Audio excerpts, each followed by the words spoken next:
신명기 10장 1절부터 13절까지의 말씀을 통해서 우리는 변하지만 하나님은 신실하십니다 라는 제목으로 말씀을 선포하도록 하겠습니다. 여러분, 사람과의 약속은 정말 덧없습니다. 관용적 인사로 사용되고 있지만 다음에 만나서 한번 밥 먹어요 라는 인사가 있습니다. 여러분, 이 인사 얼마나 안 지켜지고 있습니까? 만약에 이 약속을 지키지 않은 것이 죄라면 한국 사람들은 모두 다 멸망하게 될 것입니다. 정해진 시간에 대한 약속도 안 지켜지고 있지요. 차가 조금 막혀서 늦었습니다. 시간 약속을 정시에 했는데 맨날 차가 막혀서 5분씩 10분씩 늦습니다. 또 우리 학생들 같은 경우에는 만나자는 약속을 했고 또한 교회 출석을 약속을 했는데 갑자기 일이 생겨서 중요한 일이 생겨서 안 되겠네요 라는 일, 갑자기 일 생기는 경우도 너무나도 많습니다. 사람들의 약속은 수시로 깨집니다. 지켜지는 경우가 참으로 많지 않아요. 왜 그럴까요?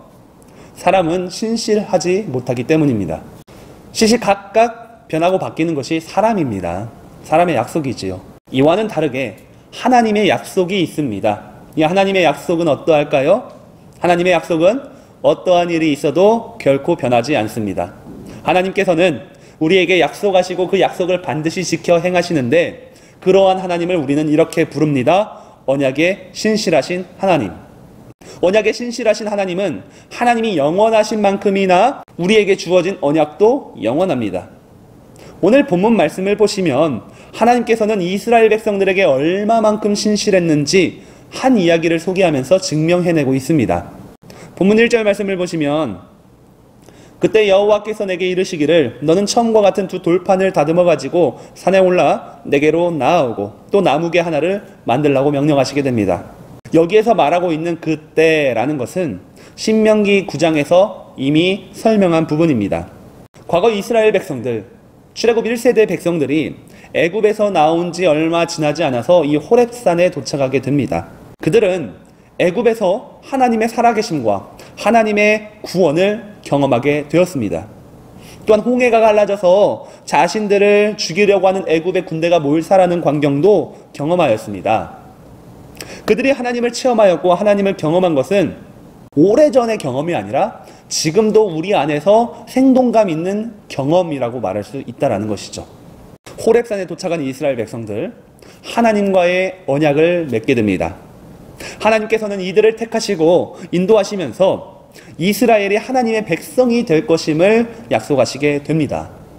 이 언약을 통해서 이스라엘 백성들은 하나님의 백성이 될 수 있었습니다. 또한 하나님께서는 그들을 택하시고 선택한 선물로서 율법을 주시게 됩니다.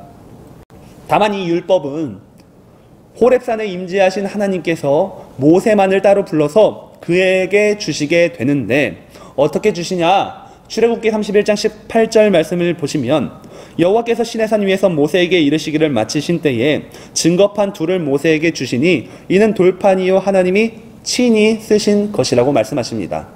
하나님께서는 두 돌판의 율법을 친히 기록하셔서 모세에게 주시게 됩니다. 하나님이 불러주신 내용을 모세가 받아 적은 것이 아닙니다.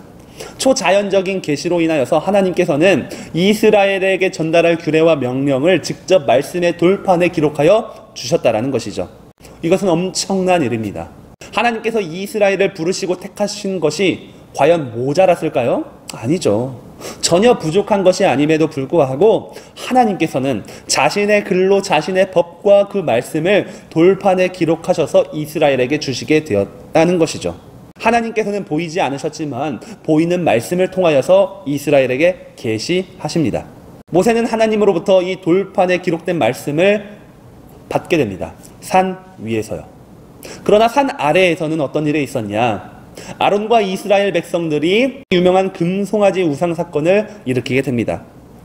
모세가 시내산에 올라 하나님으로부터 말씀을 받고 있던 그 사이에 산 아래에 있던 이스라엘 백성들은 모세가 없는 가운데에 아론에게 제안을 합니다. 앞으로 우리에게 인도할 신을 만들자.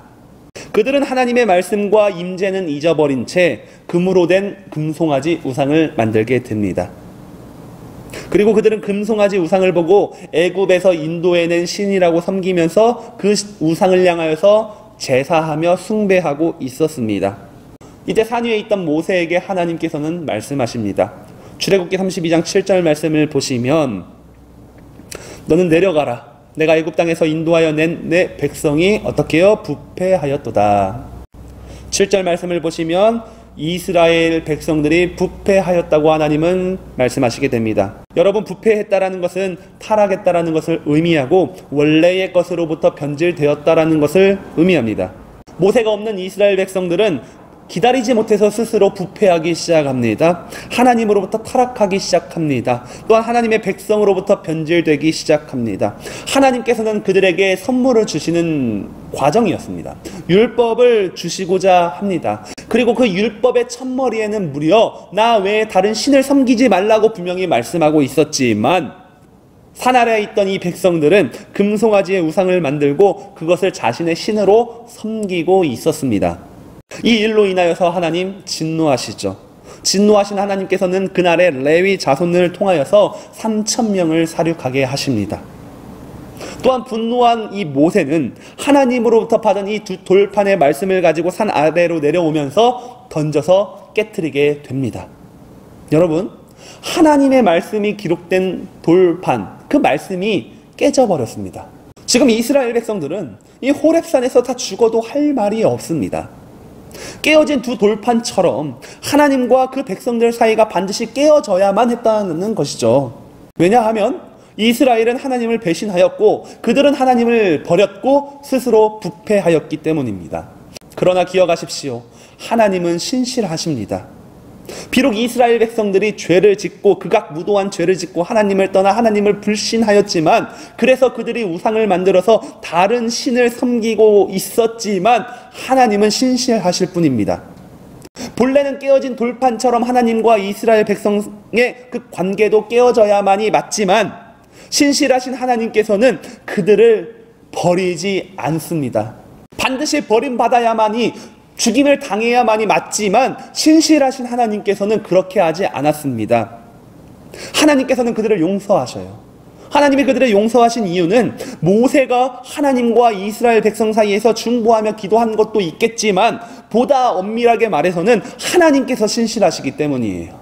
모세의 노력이 아니라 본래는 하나님이 신실하신 하나님이기 때문에 그들을 버리지 않았다라는 것이죠. 하나님은 변하지 않습니다. 하나님께서 택하시고 언약하신 바를 반드시 이루시게 됩니다. 따라서 하나님께서는 다시 모세에게 돌판의 말씀을 기록하여 주시게 됩니다. 대신에 처음 말씀을 주셨을 때와 두 번째 말씀을 주실 때에는 한 가지의 차이가 있습니다. 하나님께서 두 번째 모세를 부르실 때에는 나무 궤 하나를 만들어서 올라오라고 명령하시게 됩니다. 왜 그럴까요? 하나님께서는 다시 한번 돌판의 말씀을 기록하여 이스라엘 백성들에게 주시고 이제는 그 두 돌판을 나무 궤 안에 넣어서 보관할 것을 명령하시기 때문입니다. 10장 5절 말씀을 보시면 내가 돌이켜 산에서 내려와서 여호와께서 내게 명령하신 대로 그 판을 내가 만든 궤에 넣었더니 지금까지 있느니라 라고 기록하고 있습니다. 왜 하나님께서는 나무 궤를 만들어서 돌판을 그 안에 넣으라고 명령하셨을까요? 그렇게 하지 않는다면 돌판은 또 깨어질 수밖에 없기 때문입니다.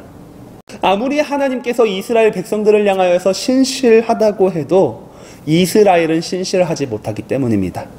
이스라엘은 또 범죄하고 하나님을 배신할 수밖에 없기 때문이죠. 왜요?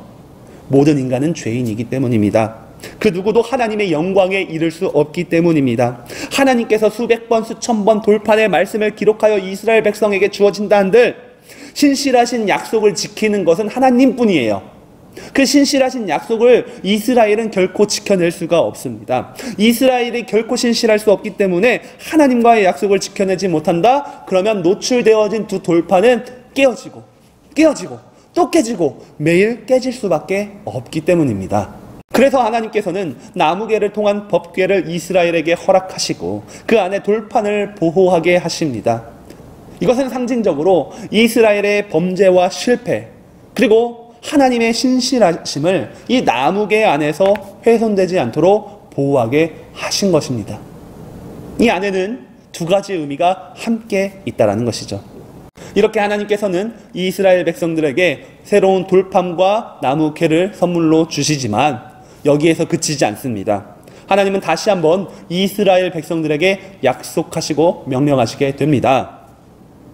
본문 11절 말씀을 보시면 여호와께서 내게 이르시되 일어나서 백성보다 먼저 길을 떠나라. 내가 그들에게 주리라고 그들의 조상들에게 맹세한 땅에 그들이 들어가서 그것을 차지하리라 하셨느니라 라고 말씀하시게 됩니다. 하나님께서는 이스라엘 백성들에게 약속하신 약속의 땅을 향해서 먼저 나아가시게 됩니다. 그리고 그들에게는 그 땅을 향해 다시 한번 나아갈 것을 명령하십니다. 이미 호렙산에서 멸망해야 하는 민족이었지만 그들은 하나님의 은혜와 그 신실하심으로 인하여서 다시 한번 약속의 땅으로 나아갈 수 있는 기회를 얻게 되었고, 지금은 우여곡절 끝에 많은 시간이 흘렀지만 지금은 모압 광야에 모여서 신명기 말씀 교육을 받으면서 요단 너머의 땅을 바라볼 수 있게 되었던 것입니다. 사랑하는 여러분, 하나님은 이처럼 신실하십니다. 또한 하나님은 저와 여러분들에게도 신실하심을 믿으시기 바랍니다. 여러분, 우리가 누구입니까? 여러분, 우리는 이스라엘 백성들처럼 죄로 인하여서 죽어야 하고 멸망해야 하는 모든 인생들입니다. 그러나 하나님께서는 그러한 우리에게도 예수 그리스도의 구원과 복음을 주십니다. 왜 그렇죠? 이미 언약하신 약속 때문입니다. 하나님은 오래전에 죄로 타락한 인류에게 여자의 후손을 통하여서 우리를 구원하시겠다고 약속하셨습니다. 그 약속을 지금도 저와 여러분들에게 지키시고 있다는 것이죠. 비록 우리는 이스라엘 백성처럼 목이 곧은 백성이며 죄악으로 똘똘 뭉친 인생이지만 그러한 우리의 인생을 불쌍히 여기셨고 오래전의 언약을 기억하심으로 우리에게 구원의 길을 주셨음을 기억하시기 바랍니다. 하나님의 언약은 우리의 죄를 덮어주십니다.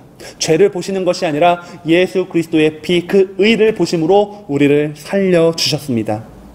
또한 오늘도 실패하고 오늘도 넘어지고 오늘도 배신하는 그러한 인생이겠지만 하나님은 버리지 아니하시고 성령으로 인하여서 다시 한번 일어날 수 있는 힘과 믿음과 은혜를 주심으로 주님을 사랑할 수 있도록 은혜를 주실 것입니다.